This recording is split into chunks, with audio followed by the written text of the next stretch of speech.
Fala pessoal, sejam bem-vindos ao Cruzado Direito. Meu nome é Max e o tema de hoje é globalismo versus globalização. Bem, primeiro a gente precisa entender que esses dois termos, eles não são a mesma coisa. Na verdade, na maioria do tempo, um impede o outro de acontecer. Na maioria do tempo, eles são antagônicos. E o que seria, então, vamos explicar primeiro o que é globalização, que é um tema mais simples de explicar. A globalização não passa de um processo econômico, não confundir globalização com política, apesar que é um negócio que eu sempre explico. Economia, ela causa influência na política, e a política causa influência na economia, mas são assuntos diferentes. Da mesma forma como matemática tem a ver com física, mas você não vai entender física apenas estudando matemática. Bem, vamos lá. Globalização, ele é um processo meramente econômico. Ele é um método de hiperespecialização, visando otimizar a produção. E como é que seria isso na prática?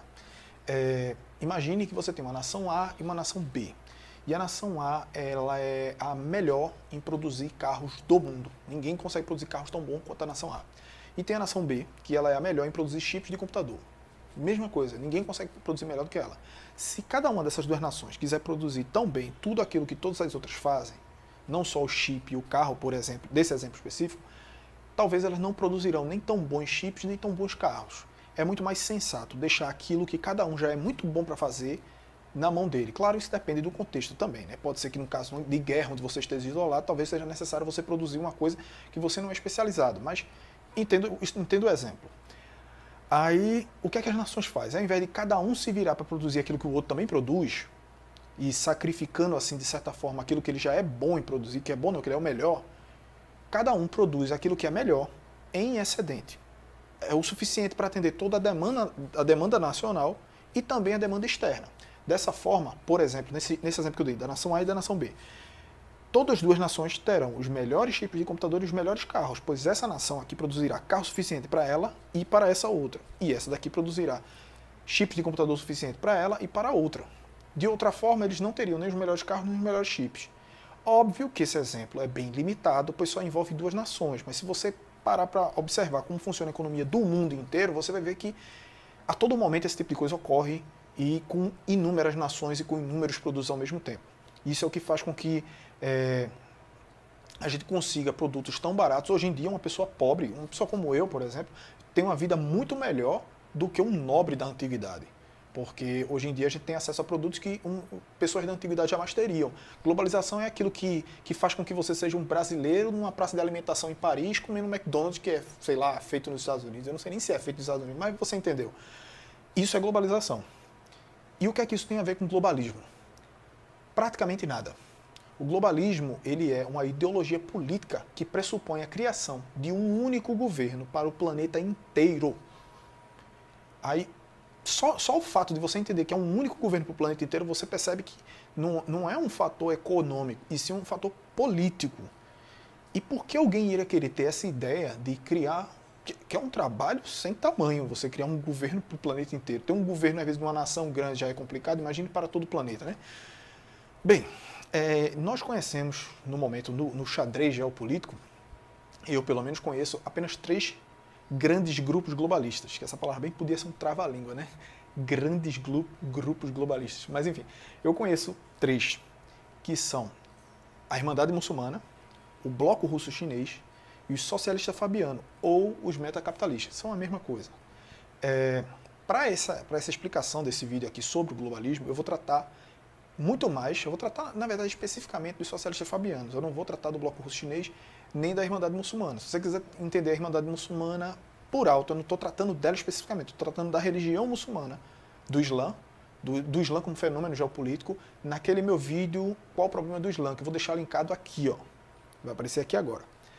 E o Bloco Russo-Chinês, eventualmente, eu gravarei um vídeo explicando essa situação, que, curiosamente, é o único bloco dos 3 que se confunde com uma região territorial, porque é outra coisa que você precisa entender. Agentes históricos não são nações, não confundam. Um país não é um agente histórico, exceto se ele tiver um governo ditatorial. Por quê? Porque para poder você ser um agente histórico, você precisa agir de maneira coerente e constante por um período maior do que de uma vida humana. E a única maneira de você fazer isso é se você tiver um governo que o povo não possa votar, porque eleições faz o governo mudar. Por exemplo, há um ano atrás, Barack Obama estava no governo dos Estados Unidos. Hoje quem está é Donald Trump, é uma mudança de 180 graus praticamente. E isso impede que a sua ação histórica seja contínua e desfaz o projeto. Portanto, é possível acontecer isso na Rússia e na China, por quê? Porque a Rússia e a China são governos ditatoriais. Ah, mas tem eleições democráticas na Rússia? Você sabe que todos os presidentes da Rússia, desde a queda da União Soviética, são os mesmos caras que estavam no establishment da KGB. E na China é tão democrático que só existe um partido, o Partido Comunista. E isso pode ocorrer em outras nações também, mas assim, o grupo globalista que a gente conhece são essas duas nações, né, que se confundem com nações. Bloco russo-chinês. A Irmandade Muçulmana é uma outra situação. Sim, vamos lá. O projeto de governo global, de onde vem essa ideia e para quê? Bem, de acordo com esse livrinho aqui, ó, que é muito importante você saber, esse livro chama A Conspiração Aberta. Vai ter um monte de gente que vai falar que esse assunto é teoria da conspiração. Você pode até dizer que é conspiração, mas teoria não é, porque ele já está sendo posto na prática há muito tempo e está funcionando até hoje. Esse livro foi escrito por ninguém mais, ninguém menos que H.G. Wells, Herbert George Wells, o cara que escreveu o livro chamado A Máquina do Tempo, que teve aquele filme também que foi baseado no livro, está bem diferente, mas, bem, vocês sabem do que é que eu estou falando.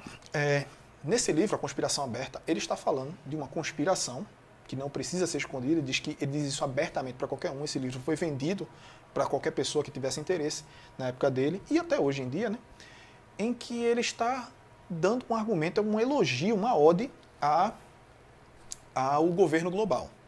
E qual é o argumento que ele usa aqui? Para que a gente quer fazer isso? Entre 1914 e 1918 aconteceu a Primeira Guerra Mundial, que não foi a guerra com o maior body count, não teve tantas mortes quanto a Segunda, porém foi, sem sombra de dúvidas, a guerra que mais causou traumas. Por quê?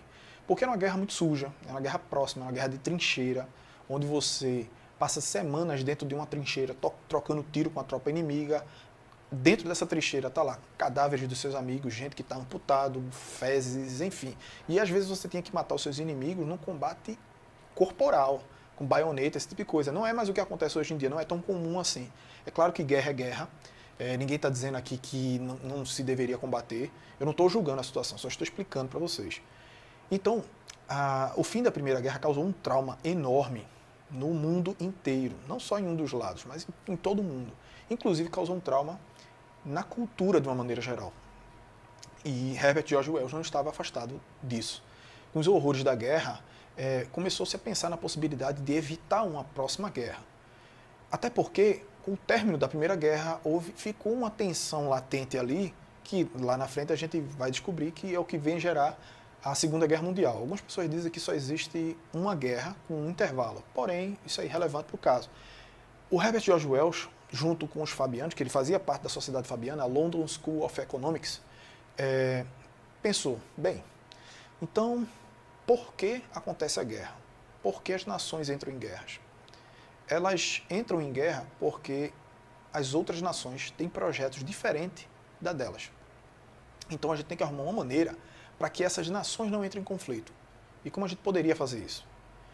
Se só existisse apenas uma nação, ou pelo menos uma soberania nacional apenas, não faria sentido brigar com as outras, já que não havia conflito de interesse.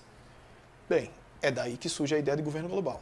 Você dissolve todas as soberanias nacionais e submete todas as nações a um único governo centralizado.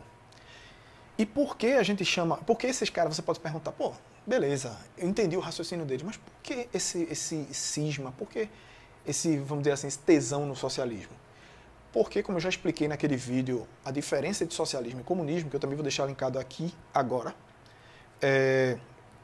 lá eu explico que o socialismo ele não é aquela coisa que o pessoal diz assim, igualdade para todos, nem coisa desse tipo. Não pode ser, por causa daquele exemplo que eu dou, né? Se você tem um conflito de duas pessoas, a terceira que chegar para resolver tem que ser mais poderosa que as duas. A terceira sempre será o Estado.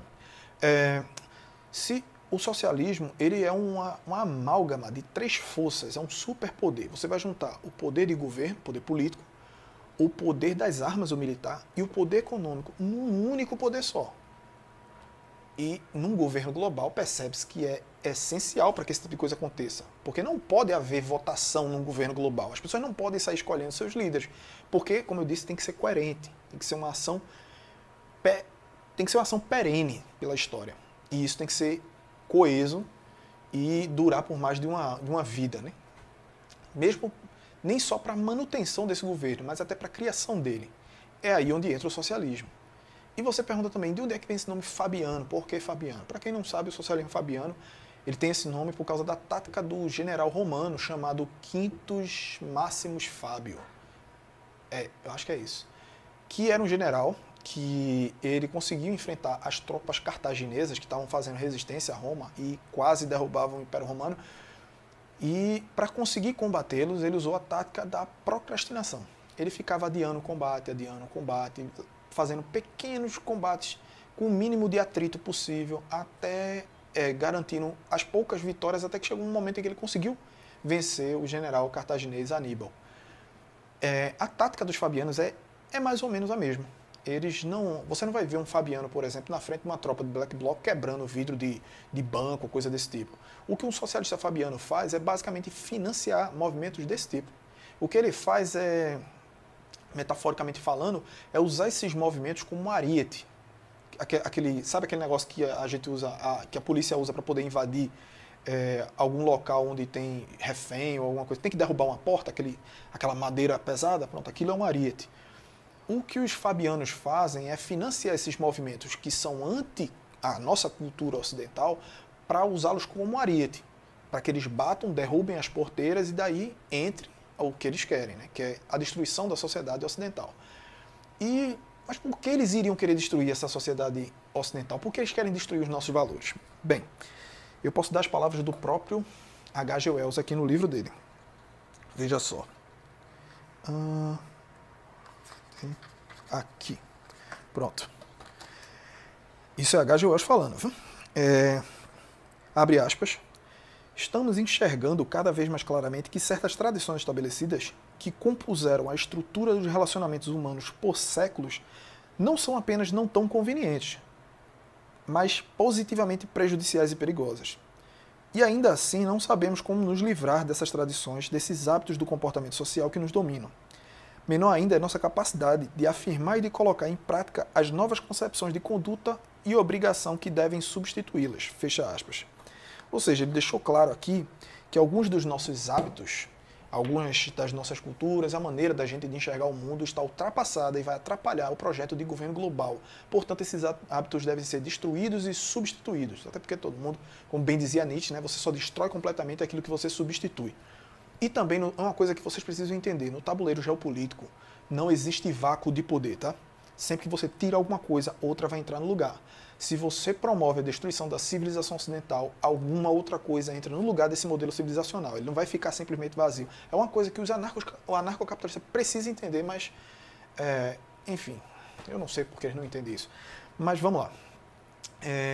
E o que mais envolve o projeto de globalismo? Envolve também uma reforma brutal no sistema educacional, até porque a educação não pode mais ser, como é que eu posso dizer, não pode ser uma educação para a alma, para o espírito, não pode ser aquele modelo de educação da Idade Média que visava engrandecer a consciência do homem, que é, vamos dizer, amoldar a alma do indivíduo. Não pode ser dessa forma. A educação tem que te transformar apenas numa engrenagem, tem que te transformar numa pessoa que esteja apta a fazer algo para contribuir para esse projeto global. Até porque no próprio livro, eu não marquei essa página, mas no próprio livro ele diz isso. Eu aconselho todo mundo a ler esse livro, porque sem entender o que é globalismo, você não vai entender nada do tabuleiro geopolítico mundial. No próprio livro ele fala que algumas pessoas contribuirão mesmo sem saber. E o nosso modelo educacional, seguido pela ONU, ele é um modelo que não é de educação, é um modelo de controle comportamental. E isso também estava dito aqui nesse livro. Vou até também ler essa parte aqui para vocês. Espera aí, que eu marquei especificamente para isso. Presta atenção nesse detalhe aqui, viu? Abre aspas. Os professores e escolas do velho mundo, o nosso mundo, têm de ser reformados ou substituídos. Entendeu? Aqui aquele detalhe que eu falei. Você destrói e substitui. Tá? Um movimento vigoroso de reforma educacional surge como uma expressão natural e necessária do conspirador aberto. O conspirador aberto é o termo que ele usa para a pessoa que concorda com esse modelo de gestão mundial. Uma revolução na educação é a parte mais imperativa e fundamental da adaptação da vida às suas novas condições. Segue um pouquinho o texto, né? Esses diversos compêndios do conhecimento, que serão os livros que eles irão substituir no lugar dos livros antigos, né?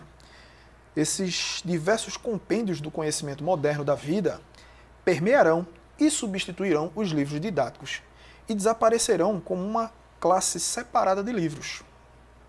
E não deve haver nada a ser substituído ou reaprendido sobre ela, essa antiga vida, essa antiga maneira da gente viver. Antes que possamos falar de política, finanças, negócios ou moral, precisamos nos certificar de que temos, presta atenção nisso, cara, os hábitos mentais corretos e os fundamentos certos de fatos percebidos. Não há nada muito que possa ser feito com nossas vidas até que cheguemos a esse ponto. Vê só, o H.G. Wells escreveu esse livro em 1928. A ONU ainda não havia nem sido criada, a ONU foi criada em 1945. Tem gente que diz que a Liga das Nações que foi criada em... Quando? Deixa eu ver aqui. Foi criada em 1919 a Liga das Nações foi criada. Tem gente que diz que a ONU é uma extensão dela. Não é incoerente dizer isso, faz sentido. Só que a ONU, da maneira como a gente conhece, ou pelo menos o germe disso que a gente tem hoje em dia, porque entraram muito mais outros países, ela surgiu em 1945. O livro de H.G. Wells foi escrito em 28. Foram 17 anos antes da criação da ONU. E ele já estava falando dessa mudança de hábitos. E ele diz assim, eu vou até ratificar essa parte aqui para vocês, prestar atenção nesse detalhe. Antes que possamos falar de política, finanças, negócios ou moral, precisamos nos certificar de que temos hábitos mentais corretos e fundamentos certos. Ou seja, ele está falando, ele já deixou claro aqui, a primeira guerra é cultural. Você tem que mudar a cultura da pessoa. Depois você fala de finanças, depois você fala de política, depois você fala de blá, blá, blá. Porque essas coisas são consequência. H.G. Wells, em 28, já entendia isso. Hoje em dia, em 2017, anarcocapitalista está pensando que só vai resolver a política através da economia. Liberal está pensando nessas bobagens. É sério, gente, eu não estou falando isso só para xingar os caras, não. É porque é a cultura, seu estúpido. Sempre foi. Não é outro caminho. O outro caminho é uma consequência. E a prova disso é o que está sendo feito hoje, denunciado nesse outro livrinho aqui, ó. Maquiavel Pedagogo. Você precisa ler esse livro do Pascal Bernardin, onde ele fala sobre os métodos de... Sim, deixa eu dizer aqui, é da editora Vide, ambos são da Vide, tinha que ser da Vide. E esse livro, ele fala sobre os métodos que estão sendo usados, que são métodos de controle comportamental. Estão sendo usados para ensinar pelo mundo inteiro. Que são pautados pela ONU. Ou seja, o projeto de criação de governo global está em pleno curso e a todo vapor. E enquanto isso, tem algumas pessoas achando que a promoção de pautas de liberação das drogas, desarmamento civil, regulação de homicídio de fetos, esse negócio de chikungunya e todas essas coisas, isso são tudo pautas da ONU, visando a criação de governo global. Uma pessoa pode vir também e dizer, pô, bicho, mas qual é o problema de se criar um governo global? Tem pelo menos dois. Como eu já disse, num governo global, você jamais poderá ter eleições livres. Ele precisa, não tem alternativa a isso, ele precisa ser ditatorial. Pois, como eu disse, é um governo que ele tem que ter uma ação perene, ele tem que ter uma ação constante, através do tempo. E tem que ser maior do que uma vida humana. Portanto, não pode haver eleições para que isso não destoe, para que isso não se desvirtue do seu projeto inicial. E também um governo global vai podar hábitos de todas as nações. Ele vai matar aquilo, a maneira como você enxerga o mundo. Pois o próprio H.G. Wells diz que existem alguns hábitos que não são viáveis para a gente, que a gente deve tirar isso. Ou seja, ele vai homogeneizar o mundo, ele vai transformar tudo numa coisa só. Isso nunca é bom. Sem contar a necessidade de um controle populacional, que pode vir de diversas formas, como, por exemplo, através do homicídio de feto, que as pessoas chamam de aborto. Eu odeio essa palavra porque aborto pressupõe que você impediu algo de acontecer, mas a única coisa que você impediu foi alguém de permanecer vivo, porque aquele feto já estava vivo, né? Mas, enfim, isso é um detalhe, não tem nada a ver com o assunto. O meu ponto é que eu espero que vocês tenham entendido, né, a diferença entre globalismo e globalização. O vídeo ficou gigantesco, ficou com mais de 20 minutos, eu acho. E, bom, é isso aí, pessoal. No próximo vídeo eu venho e explico para vocês aqui. Eu acho que no próximo vídeo eu explico sobre o bloco russo chinês. E talvez eu tenha alguma pontinha a acrescentar sobre a Irmandade Muçulmana, beleza? Bom, é isso aí. Um forte abraço para todo mundo e até a próxima.